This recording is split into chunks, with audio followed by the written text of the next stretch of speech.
For me, that's a kind of collision between two kind of worlds. One world which is traditional way of delivering.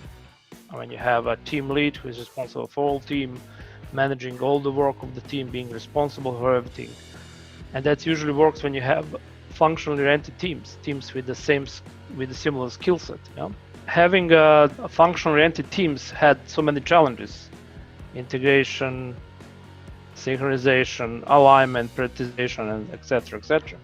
And that's why Scrum and Agile introduced concept of cross-functional teams. So in that teams, you have people with different skill set and different expertise, and you want all of them to be there so that team can independently deliver things. So Scrum Master is helping focusing that team to work together with different skill set.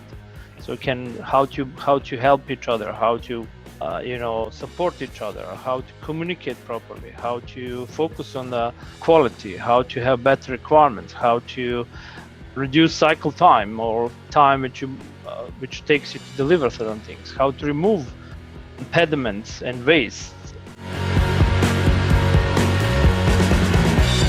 It's very important to understand that the company who wants to implement Scrum itself will not work if you don't have anyone who can help organization to implement Scrum. And one of the most important thing about implementing Scrum, and that's what I found quite interesting, is that lots of companies and teams in particular expect the Scrum would solve them all the problems which they have. It's actually the other way around, that the Scrum is actually showing you what doesn't work and expect from you, your team or your management or whole organization to address these things.